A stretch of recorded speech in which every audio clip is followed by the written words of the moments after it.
Hey, welcome back to Midas Letter. My guest in this segment is Steve Gormley. He's the CEO of International Cannabrands, trading on the CSE under the symbol JUJU, J-U-J-U.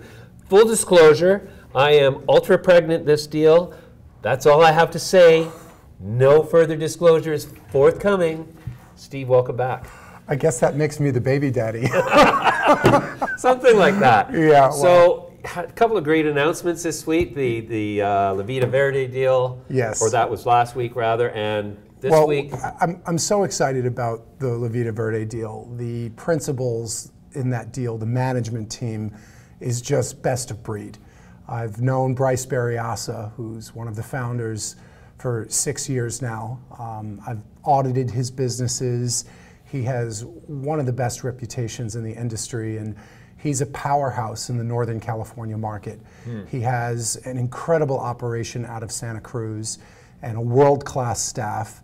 He has some of the most interesting regional brands with an incredibly strong following. And so we at International Cannabrands couldn't be more elated with the closure of the definitive agreement, and we will be executing against the agreement by November 1st.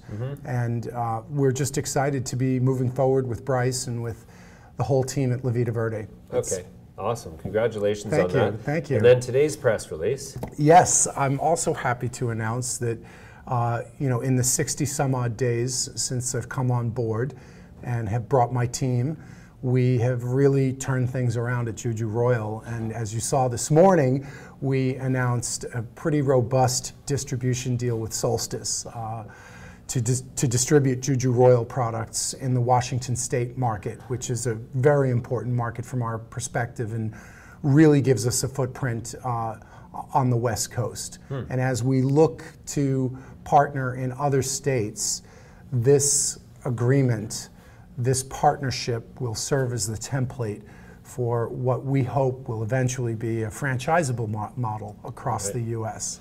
Okay, and so you've now adopted a rate of execution that sort of is a lot different from what it's been the last few months. Is this what we're to expect going forward into the next year? Absolutely. So, James, as you know, over the past 60 days, we've architected the epitome of what we consider to be a true turnaround story. This stock was lingering below 10 cents for quite some time. The management team that had been in place before, while they worked very hard, were not able to get the mission executed. And so when our team came on board 60 days ago, we came on with the intention of making this the ultimate comeback story. And as an American, you know, we love comeback stories. Oh yeah, love the underdog. Yeah, take a look at what happened with Tiger Woods over last weekend. Exactly. And you needn't look any further than that to recognize how the American market responds to a comeback story, and clearly how the Canadian market responds. Because since we've come on board, we effectuated a major restructuring of the company, as you know. I think the biggest obstacle to the company's success was the preferred share structure. You know, the market just didn't know what the overhang was going to be.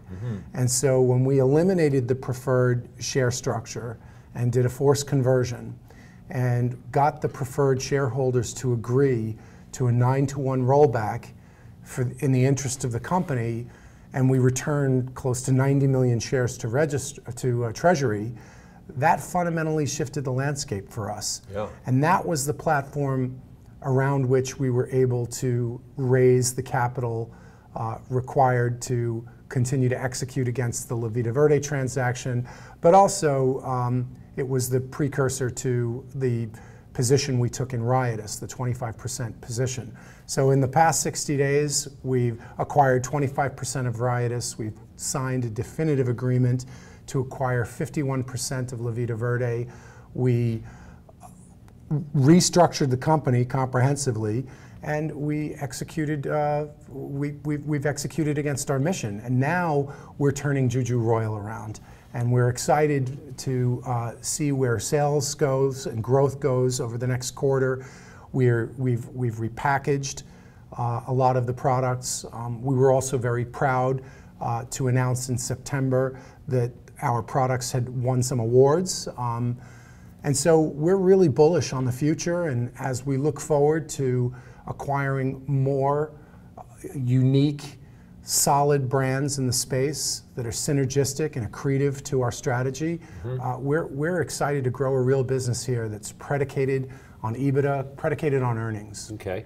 So is your objective then to drive the value of the per share price higher so that you can more readily use the company's equity as currency? Absolutely, absolutely. I don't think it's outrageous to sit here and tell you that I am committed to seeing this become a $10 stock. I am putting everything I have in it, and I know my whole team is behind this. We are focusing on being the leading company in the space when it comes to profitability. We believe that there is no substitute for fundamentals, James. That this incredible exuberance we've had, this hype that we're enjoying in the market presently, a lot of it is a function of October 17th. Right. A lot of it is simply a function of being in cannabis. But we know when the dust settles that International Cannabrands will stand tall based on its fundamentals, based on its profitability, based on its earnings per share. Sure. We know that our shareholders will be the beneficiary of a hard-fought battle to create a business that's a real business, not a business based on hype. Okay. The Vida Verde relationship, how does that make the company, drive the company towards profitability? So Vida Verde is a profitable business to begin with. It's really in the management team. James, one of the criteria for the businesses that we're targeting for acquisition is the management team itself. Now, you have to realize that any management team that's worth its salt got its start in the black market. That's a very particular personality type, right? Yeah. And so these are entrepreneurs who figured out how to survive, then figured out how to thrive. And now that they've been lawfully operating for a long period of time, they pay their taxes, they run real businesses, they have auditable financials, now they're looking to legitimize. And so what the Canadian public market provides for the US entrepreneur in cannabis, for the profitable US entrepreneur who is a real business, is the opportunity to benefit from the liquidity in the Canadian market. It's an opportunity to grow and scale business and enterprise value and shareholder value that just doesn't exist on the OTC, in my opinion. You don't see these kinds of scores on the OTC. I just don't believe the US market, heavy with the reality of federal prohibition, is the right market for these world-class entrepreneurs. I think it's Canada. Sure. And you know, as an American, running a Canadian public company, doing business in America, I'd love to be able to say that there's an opportunity in the American stock market for cannabis companies, but the risks are too high. Okay, so that's a very aggressive and music to my ears as a shareholder, obviously, but I have to take the other side of the position and say, what could go wrong with all of this? It sounds so great, but what could possibly go wrong? Well, it's cannabis, right? And whether you're in the Canadian market or whether you're in the US market or in the EU, cannabis is fraught with a variety of different risks that other businesses don't have. Cannabis investment is not for the weak at heart. It's not for a conservative investor. I tell people all the time who come into cannabis, don't invest money that you're not willing to lose, because a variety of different things could go wrong, especially in the United States.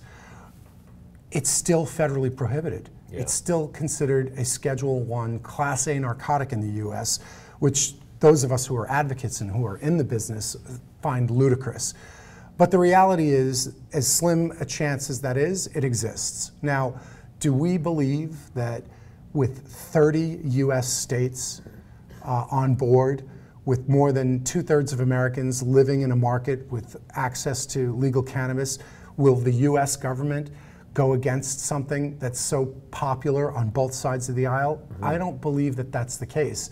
But none of us have a crystal ball. Right. And while Donald Trump, among the 17 candidates on the Republican side of the equation, he had the second highest rating from the DPA, which is the Drug Policy Alliance. It's a watchdog in the states. He's had some very progressive things to say about marijuana. And many of us in the states believe that this is an issue he'd like to snatch from the Democrats should he make it to the 2020 cycle. Wow, that's impressive. So then, is the timeline to federal de-prohibition something that you could invest in? It's tough. I think that there are, for as many entrepreneurs and as many people as there are playing in the cannabis space, that's how many different opinions exist on the timeline for the repeal of prohibition in the US market. I think realistically, it's something that will occur in the next administration, whether that administration be Republican, unless of course Mike Pence gets in which case there would probably be a sluggish reaction to the progress being made in the US. But I genuinely believe that this, the Republican wing of the party, the libertarian wing of the Republican Party so strongly supports marijuana.